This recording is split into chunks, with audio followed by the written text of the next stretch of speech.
is tossed. When you are discouraged, thinking all is lost, count your many blessings, name them one by one, and it will surprise you what the Lord hath done. Count your blessings, name them one by one.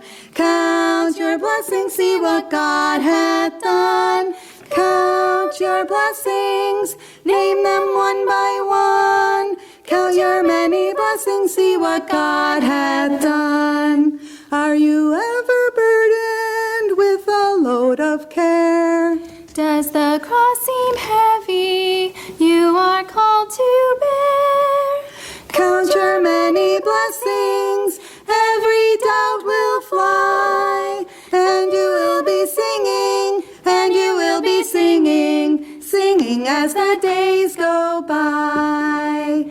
So amid the conflict, whether great or small, do not be discouraged, God is over all. Count your many blessings, angels will attend, help and comfort give you to your journey's end. Count your blessings, name them one by one. Count your blessings, see what God hath done. Count your blessings, name them one by one. Count your many blessings, count your many blessings, and you'll see what God hath done. I didn't expect many to be here because, when I got to talk twice in a day, that's really persecution of the saints. So thank you for coming back. I appreciate that. You might have a different thought when I get done, but we'll see. Let's just have a word of prayer before I say something and get myself in trouble. Father, again, we thank you for this evening. Thank you for your word. I thank you for how it helps us, and your word says it has given us everything that pertains to life and godliness, Lord, and it's contained in your word, and we just need to glean it. We need to read it, and we need to heed it. Lord, help us to depend on you daily. Help us to get into your word and see what you have for us in our lives. And Lord, I just pray that you will take this next little while, and I pray that you would be seen. I pray that you would be glorified, and everything that is said and done would be to that end. Thank you again for each one that came out tonight, and I pray that you'd bless them for that. And we'll ask this in Jesus' name, amen. So I just want to start by saying I appreciate so much, and I'm not saying this just to be a schmoozer, okay? I appreciate so much the ladies in our church. I've been alive a little while, okay? And I really have never came across a group of ladies who seem to genuinely care about the ministry and God's business. And like I say, I say that in all seriousness. And I know God's order of things. And I know the order he has placed on the family and the church. But I'm going to tell you right now, this church wouldn't be where it is without the ladies in this church. And I appreciate you. And I think of the conversations that I hear my wife having with some of you all in this building. And then I think of the conversations that us men have sometimes. And sometimes there's quite a stark contrast in the spiritualness of the conversations. So just want to say that. And I got this message from a conversation that my wife had with one of the ladies in the church. And maybe I'll have another one in the future about another conversation that I heard her say the other day. And it's like, man, these ladies are really talking about some interesting stuff, you know. It isn't about who won the Super Bowl or who got the draft pick or anything else, you know. It's about, I heard her talking with Jen and Sonia the other day about what does the overcoming power of God mean? Like,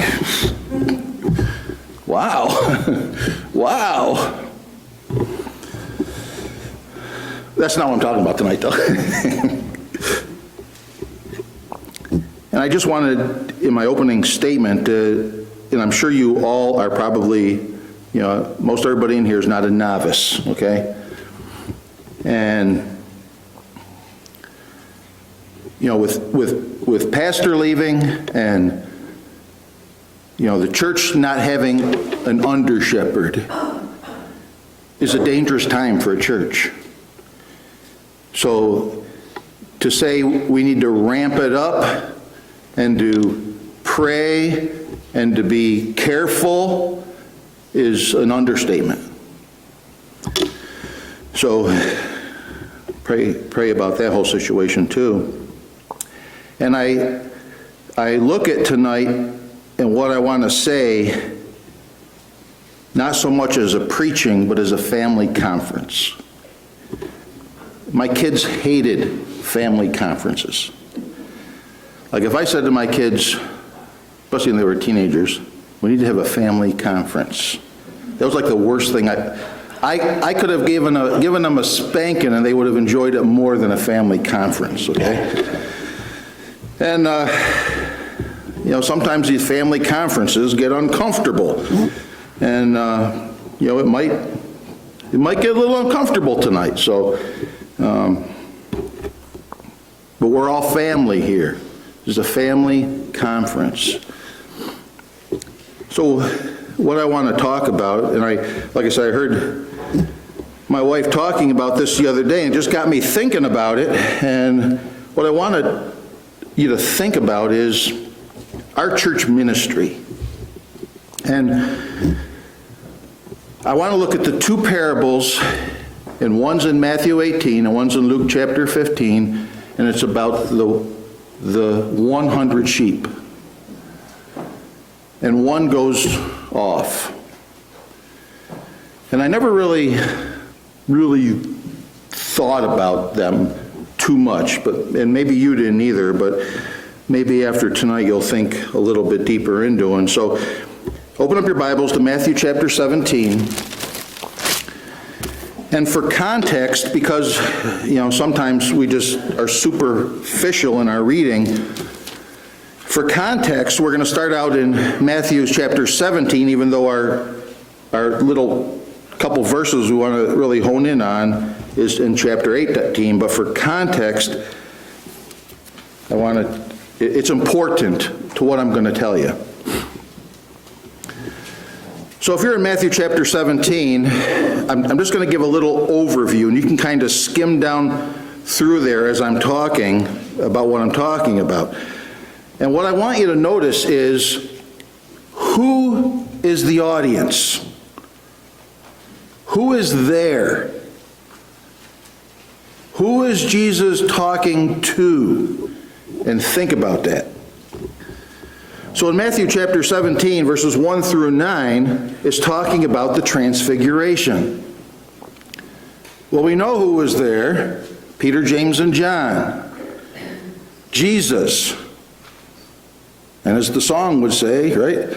Moses and Elijah sitting there with Jesus. In verses 10 through 13, Jesus speaks about John the Baptist and how they treated him, and then he talks about himself and how he will suffer. In verses 14 through 21, it's about the lunatic. Jesus casts out the demon and talks about prayer, fasting, and unbelief. And when you come to the end of that chapter, in verses 22 to 27, they're in Galilee, and he talks about his death and resurrection on the third day, and it ends with the miracle of the fish and coin for the tribute. So that's where we are leading up to Matthew 18. When you get to Matthew 18, follow along as I read, starting in verse 1, and notice who is there. Who he's talking about, what the topic is. Verse 1 of chapter 18, at the same time came the disciples unto Jesus, saying, Who is the greatest in the kingdom of heaven? And Jesus called a little child unto him, and set him in the midst of them, and said, Verily I say unto you, except ye be converted, and become as little children, ye shall not, enter into the kingdom of heaven. Whosoever therefore shall humble himself as this little child, the same is greatest in the kingdom of heaven. And whoso shall receive one such little child in my name, receiveth me. And whoso shall offend one of these little ones which believe in me, it were better for him that a millstone were hanged about his neck, and that he were drowned in the depths of the sea. So the opening little section in chapter 18, Jesus is talking to his disciples, and they're arguing about who's the greatest in heaven.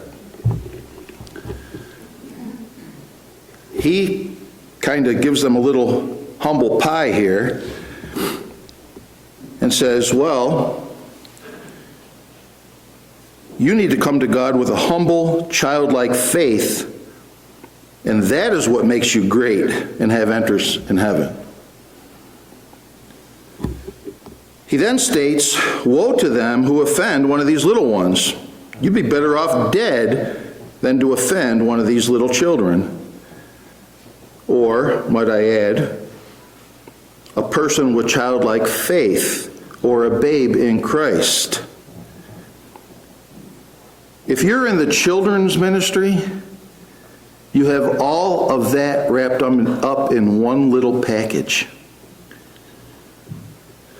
Children, new believers, all wrapped up into one little package. We need to be very careful about how we treat the children, that we don't offend the children.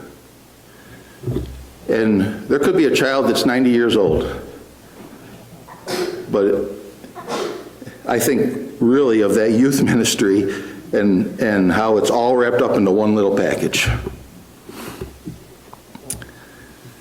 Get down to verse 7. It says, Woe unto the world because of offenses, for it must needs be that offenses come, but woe to that man by whom the offense cometh. Wherefore, if thy hand or thy foot offend thee, cut them off, and cast them from thee. It is better for thee to enter into life halt or maimed, rather than having 2 hands or 2 feet to be cast into everlasting fire. And if thine eye offend thee, pluck it out and cast it from thee. It is better for thee to enter into life with 1 eye, rather than having 2 eyes to be cast into hellfire. And I kind of just summarize this as saying, because I'm getting somewhere with this isn't my main focus, but do what it takes, no matter how serious, to resist a life of sin and offenses. It will be worth the struggle during this brief lifetime when you're in glory. It will be worth it. And that's pretty drastic, what was talked about in those couple verses right there. That's pretty drastic. This next verse is pretty interesting, and I'm not going to say too much about it. I'll let your imagination run with it. Take heed that ye despise not one of these little ones, for I say unto you that in heaven their angels do always behold the face of my Father which is in heaven. So here's my simple comment that isn't going to give you much theology. Knowing who's in heaven and the host that's in heaven, looking at God's face, saying, are we ready? I would not offend one of these little ones. So now you have the context of what we have coming into Matthew 18, verses 11 through 15. And verse 11 says, for the Son of Man is come to save that which was lost. It's a short parable that is coming up, just a couple verses. He says, how think ye, if a man have 100 sheep, and one of them be gone astray, doth he not leave the 99 and go into the mountains, and seeketh that which is gone astray? You know, that word astray, which you'll notice when we get to Luke chapter 15, the word astray is not in Luke chapter 15. It's lost in Luke chapter 15. But here it's astray, one who roams from safety, truth, or virtue.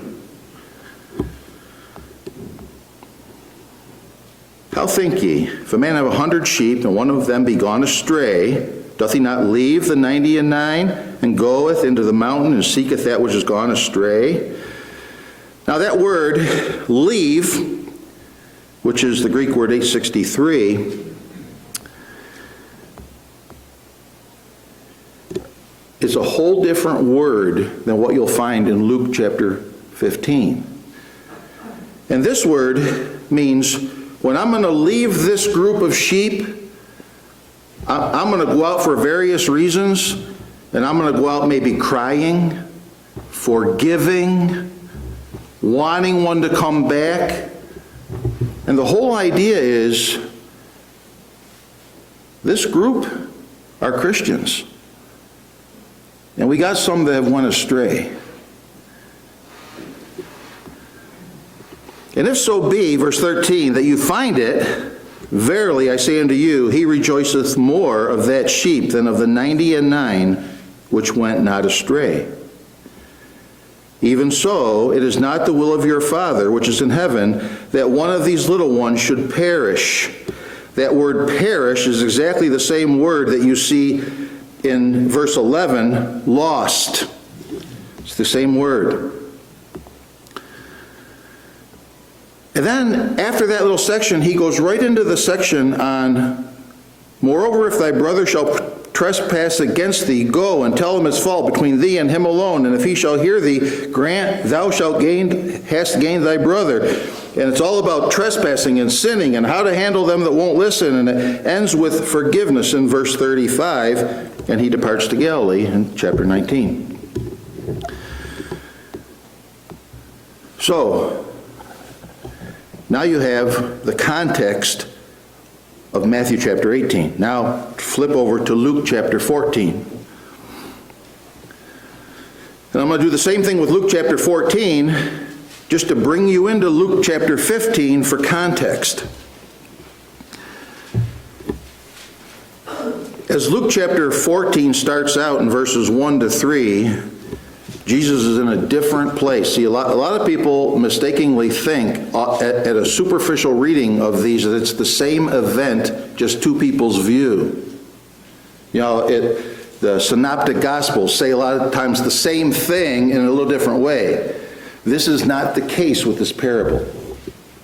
These are two different events, two different groups of people, two different places, two different settings. Not the same parable.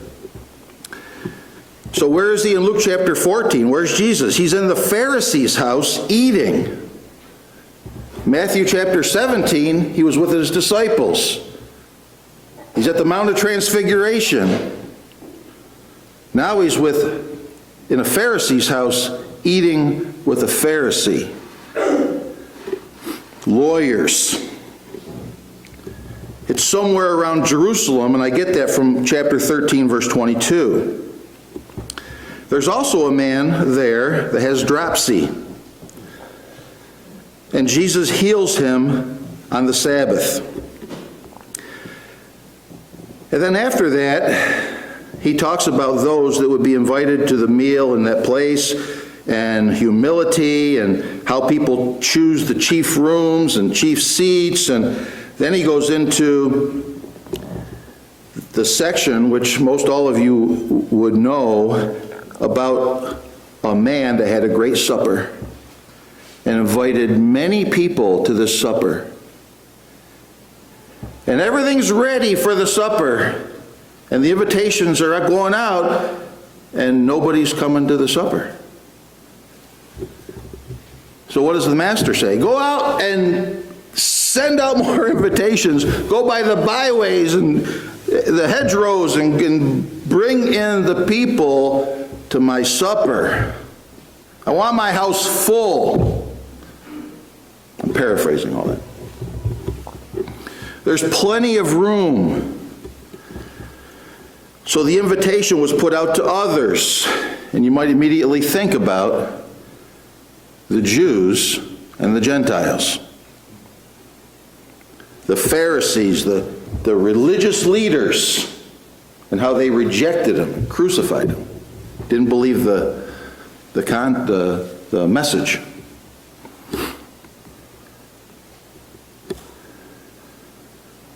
He finishes that little section with what it takes to be his disciple. And then when you come to Luke chapter 15, verses 1 through 8, it says, "Then drew near unto him all the publicans and sinners for to hear him." Different setting, different group of hearers. "And the Pharisees and scribes murmured, saying, This man receiveth sinners and eateth with them. And he spake this parable unto them, saying, What man of you, having 100 sheep, if he lose one of them," remember Matthew 18 said, if one goes astray, "if he lose one of them, doth not leave the 99 in the wilderness." There's no talk of the wilderness in Matthew 18. "To go after that which is lost until he find it." The word "leave" here, which is the different word from Matthew chapter 18, which I told you is the Greek word 2641, and it means to forsake, leave behind, and abandon. Completely different word and meaning.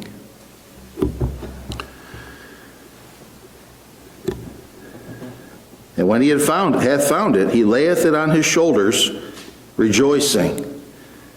And when he cometh home, he calleth together his friends and neighbors, saying unto them, Rejoice with me, for I have found my sheep which was lost. I say unto you that likewise joy shall be in heaven over one sinner that repenteth, more than over 99 just persons which need no repentance. And that last little section is also not in Matthew chapter 18. And then this goes, and I guess I didn't realize this. I was talking to Tom Shear about this last week, and he said, "Oh, the one in Luke is called the triptych." And I'm like, "The triptych?" He goes, "Yeah." He goes, "You got the lost sheep, then you got the lost coin, you got the lost son." He goes, "It's like the trifecta, the three thing." He goes, "But the meaning is really all the same," and he's 100% right. You have it goes right into the lost coin and the prodigal son, but the overarching message is the same with the three. So, let me give you some differences between the two parables.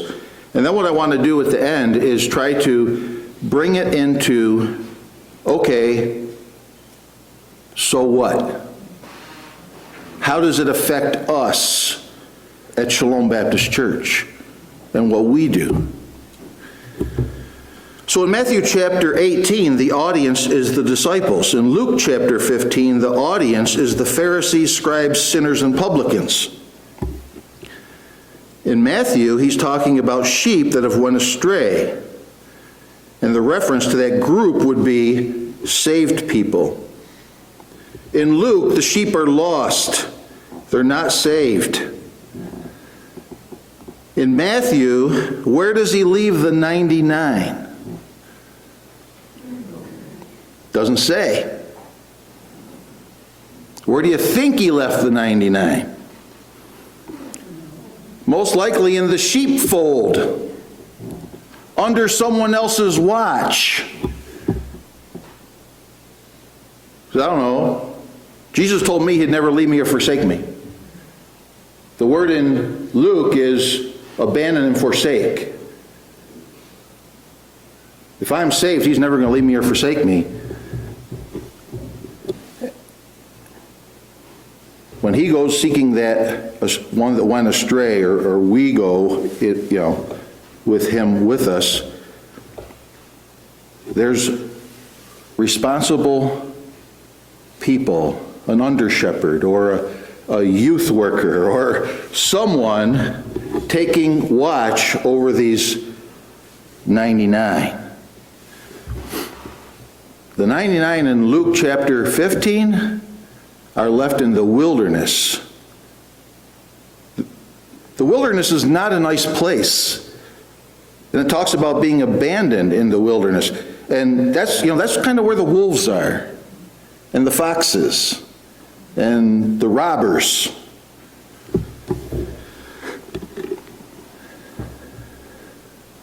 The word for wilderness means waste, desolate desert, solitary, lonesome. In Matthew, the shepherd cares about the straying one. He seeks after it to bring it back to the rest of the flock under his leadership and loving care. This flock cares about the straying one, and there is rejoicing over it when it repents. In Luke, he also seeks the lost one that needs saving. The 99 are unsaved also, but they don't think they need saving.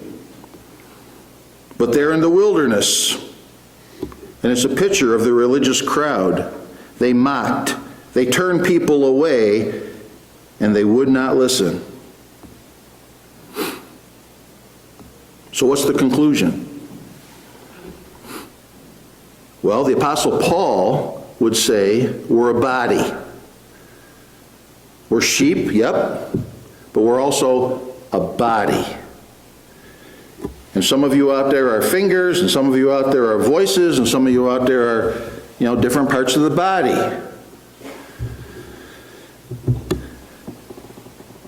And the church needs to function as a body and care in many different ways to members of the body. No one is unimportant. No one should be left to perish because of sickness or struggles without help. No one should be mocked, drawn away, or caused to stumble. Each part of the body should be sought when going astray. And the gospel should be given out to all creatures so the body is made complete. When I merge those two parables and then the church as a body, I think about our ministry here, and especially think about it with the youth group, because, Daniel and Sonia are in it, we're in it, Jen and Tim are in it, and, it's something that I see, but the same truths would hold to the church body, okay? I was talking with my wife about this the other day, and I said, I look at the youth ministry as multi-dynamic. And she said, what do you mean by that? I said, there's not a one-size-fits-all answer to this scenario. Everyone represented is different and in a different place. And the same thing is in this room also. And if I compare the youth ministry, that's why I said this is a little bit of a family conference, okay? If I compare them to the sheep in the parables, here's what I see. I see in Matthew chapter 18 some that are saved. We have some that are saved in our youth ministry. They're in the fold, but they need watched over. They need encouraged. They need shown where the green grass is. They need protected from predators. They need someone to watch out for poisonous plants so they don't eat them. They need to they need to be taken to water so they can have a drink. Just because the sheep's, can you really listen to this sentence? Because I've lived it in my youth. just because the sheep's actions do not lead you to believe that they are straying, leaving them without oversight and care is neglect, and it will not go well for the sheep. It won't.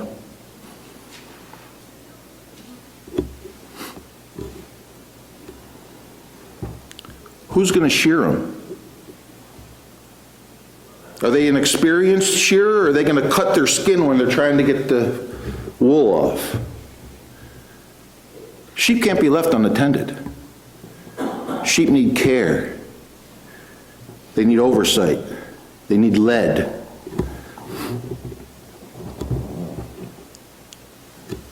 When I look at our group, there's some that are straying. Some that need sought and brought back and forgiven. But in that very same saved group, I see some in the fold that are babes. Some are sick. Some are broken. Some have feet that run swiftly to mischief if left alone. And there are a few that haven't strayed, or have strayed and they've came back from wandering, and we rejoice in that.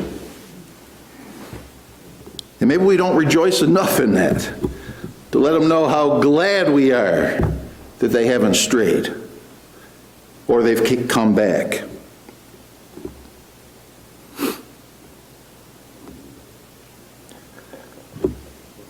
But when you look at a sheepfold, all the sheep that you are looking in there are not the same. And you got to remember that. Even though they all might look like sheep.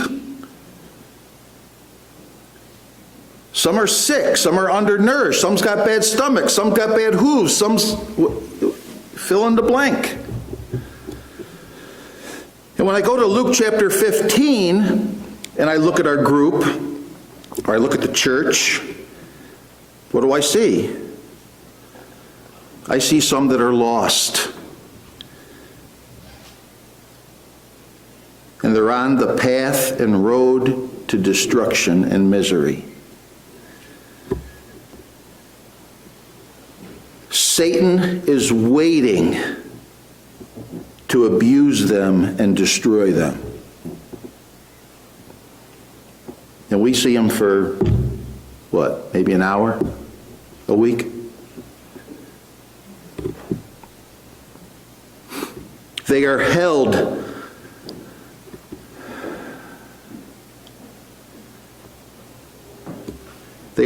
in sin's bondage, and they are held in the gates of hell already. I see some unsaved that think the gospel and the church ministry is foolishness, fairy tales. They mock. They think they need nothing, and they draw others to turn a deaf ear or be distracted. That's why I say the ministry is multi-dynamic. We need wisdom from the chief shepherd on how we can help all of them, and not just in the youth ministry, but in the young adult, middle age, and adult ministry. We need people to help. I told you all of that, and I told you the different facets of that, maybe to wake you up to the fact that don't be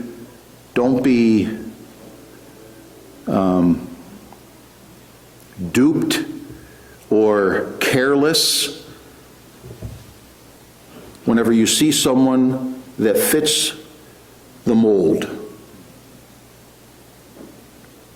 Because I've experienced people who fit the mold, that walk the walk and talk the talk, but the minute you get underneath the skin, there's a whole different scenario going on.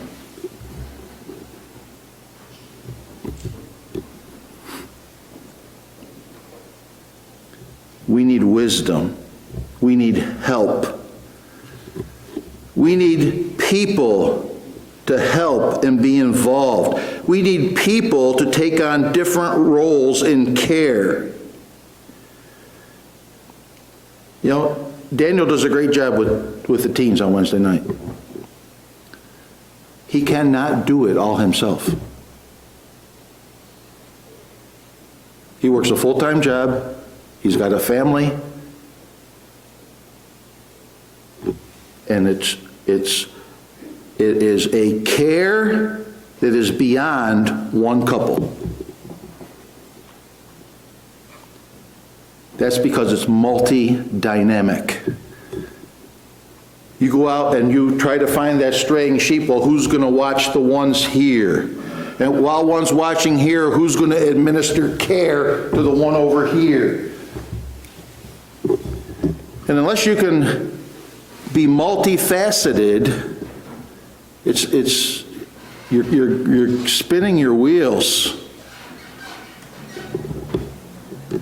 We need protectors, we need encouragers, we need healers, we need shearers, we need feeders, we need people to help with lambs, we need seekers to go after straying ones, we need seekers to go after lost ones and see Christ carry them, like he says in Luke chapter 15. He has that lamb bringing up out of the grip of destruction.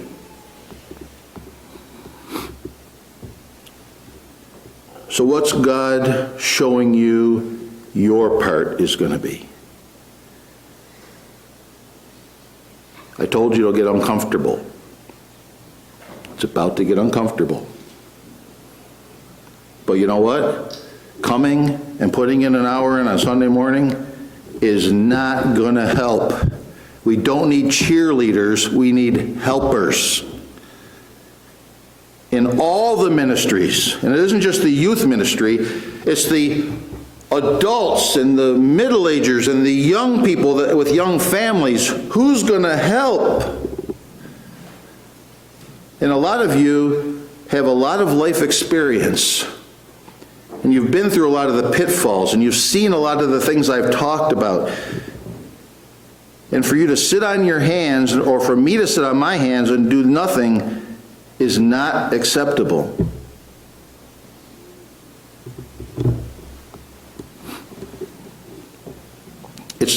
I'm just going to put it out there, it's not pleasing to God. God doesn't want everybody on the sidelines. He wants people in the work. So what's your part going to be? Maybe you could adopt a youth. Maybe you could adopt a young family or an elder person and care for them in a special way. There's people already around the church doing that. It's a great thing.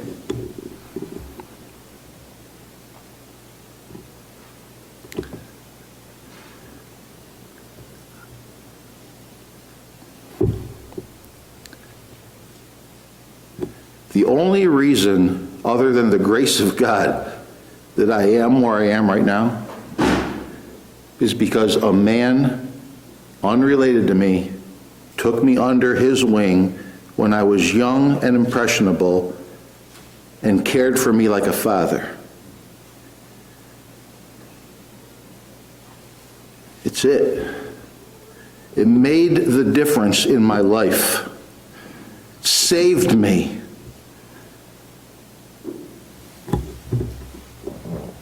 Maybe you could be a father or a grandfather to someone, a mother or a grandmother to someone.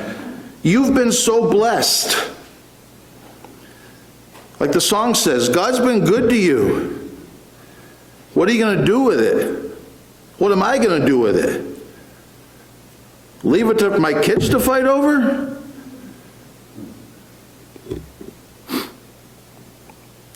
Jesus shed his precious blood, rich blessings to bestow. Won't you share it? Won't I share it? Or am I going to keep it to myself? Won't you let Him direct you where you can help in the ministry? You need to pray about it. I need to pray about it. We all need to pray about it. But the ministry won't work or be effective without people coming before God and saying, you know what, this life isn't mine. These things I have aren't mine. And Lord, whatever you want me to do and whatever you want me to say and wherever you want me to go and the things I have, if you want me to give them all away, we got to get to that point, because in a moment this is going to be all over. And then what? I don't want to stand before God and say, man, you were so good to me, you were so gracious to me, oh, thank you. I just heaped it up all myself and didn't give any of it to others. You wicked servant, you. I don't want that to be said of me. There's so much more that we could do.